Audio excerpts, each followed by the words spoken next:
साला क्या कर रहा था उसके बेटी को पूरे बिहार वासी भारतवासी से जवाब मांगते हैं भाई।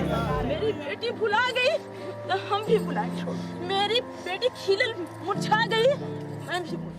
पटना की नीट छात्रा से गैंगरेप मर्डर मामले में जैसे जैसे जांच आगे बढ़ रही है वैसे वैसे कई खुलासे होते जा रहे हैं। अस्पतालों की रिपोर्ट और पोस्टमार्टम रिपोर्ट पटना पुलिस की शुरुआती थ्योरी की हर एक कलई को खोलता नजर आ रहा है। पहले जिस पुलिस ने इस पूरे मामले को सिर्फ आत्महत्या बताया, बाद में उसी पुलिस ने यह स्वीकार किया कि छात्रा के साथ यौन शोषण के आरोपों से यानी कि रेप की संभावनाओं से इनकार नहीं किया जा सकता है। अब इस मामले में 147 पन्नों का छात्रा का LAMA रिपोर्ट यानी कि left against medical advice report सामने आ गया है। इस रिपोर्ट ने मामले को अब और भी संवेदनशील और पेचीदा बना दिया है। डॉक्टर प्रभात मेमोरियल की ओर से जारी LAMA रिपोर्ट के मुताबिक छात्रा के सिर में गंभीर चोट लगी थी। इसके साथ ही छात्रा के शरीर में कई अंदरूनी चोटें भी थी। रिपोर्ट्स की माने तो अस्पताल प्रबंधन का दावा है कि 6 तारीख को इसकी जानकारी कदम कुआं थाने को दे दी गई थी। इसके बाद 6 और 7 तारीख को कदम कुआं थाने से एक सब इंस्पेक्टर अस्पताल भी पहुंचे थे, जिन्होंने जांच पड़ताल की और परिजनों से भी बातचीत की थी। हालांकि बाद में यह मामला जब चित्रगुप्त नगर थाना में गया तो इन तथ्यों का जिक्र तक नहीं किया गया।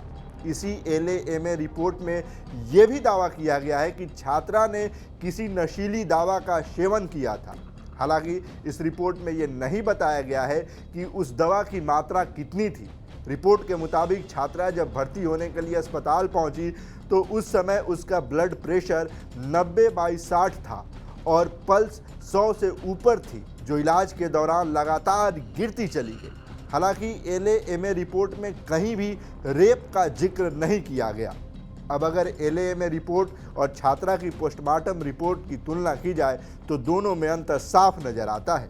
12 जनवरी को छात्रा का पोस्टमार्टम हुआ और 16 जनवरी को पोस्टमार्टम रिपोर्ट में छात्रा के साथ रेप की पुष्टि की गई। पोस्टमार्टम रिपोर्ट में यह सामने आया कि रेप के दौरान छात्रा के साथ काफ़ी जोर जबरदस्ती की गई और वह खुद को बचाने के लिए लगभग 2 घंटे तक हैवानों से लड़ती रही। पोस्टमार्टम रिपोर्ट में इस रेप कांड में 1 से अधिक लोगों के शामिल होने की आशंका जताई जा रही है। रिपोर्ट्स की माने तो छात्रा के गर्दन और कंधे के आसपास नाखूनों के गहरे घाव थे। इसके अलावा छाती और कंधे के निचले हिस्से पर भी खरोच के कई निशान थे। छात्रा के प्राइवेट पार्ट में ताज़ा चोटें लगी थी और वहां से काफ़ी ब्लीडिंग हो रही थी। वहीं दैनिक भास्कर ने अपनी एक रिपोर्ट में सिलसिलेवार तरीके से बताया है कि शुरू से ही इस मामले में पुलिस की ओर से किस तरह की लापरवाही की गई है। भास्कर की रिपोर्ट के मुताबिक चित्रगुप्त नगर थाना की प्रभारी करीब 3 दिनों तक सूचना मिलने के बावजूद घटनास्थल पर नहीं पहुंची और 3 दिनों बाद यानी कि 9 जनवरी को उन्होंने अपने ड्राइवर को हॉस्टल भेजा और भेजकर हॉस्टल की पूरी DVR मंगाई। अब सोचिए कि घटना घटती है 5 से 6 जनवरी के बीच में और DVR जब्त की जाती है 9 जनवरी को, यानी करीब 3 दिनों का गैप। ऐसी स्थिति में बहुत साफ है कि सबूतों के साथ छेड़छाड़ से किसी भी कीमत पर इनकार नहीं किया जा सकता है। अब आइए आपको बताते हैं कि इस मामले को लेकर किस तरह के गंभीर सवाल उठ रहे हैं।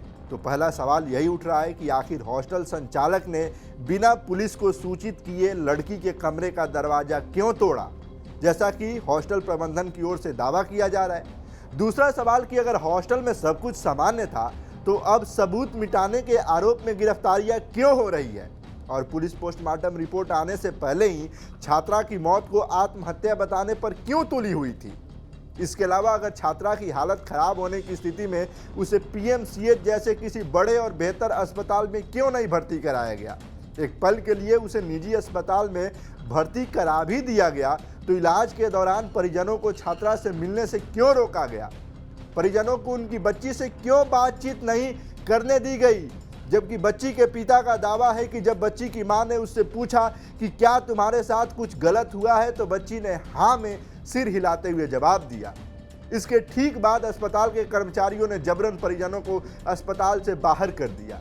और सबसे बड़ी बात कि शुरू में पुलिस ने छात्रा के शरीर पर मौजूद गहरे जख्मों और चोट के निशानों को क्यों अफवाह बताया, जबकि ये चोट के निशान पोस्टमार्टम रिपोर्ट में तो स्वीकारे जा ही रहे हैं, साथ ही साथ प्रभात मेमोरियल की ओर से जारी LAMA की रिपोर्ट में भी स्वीकारे जा रहे हैं।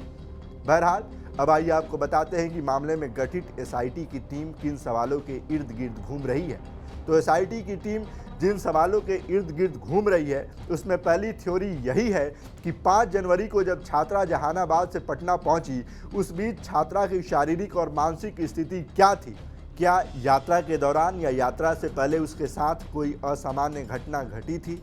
इसके लिए मोबाइल कॉल डिटेल रिकॉर्ड यानी CDR, टावर लोकेशन और स्टेशन के CCTV फुटेज खंगाले जा रहे हैं।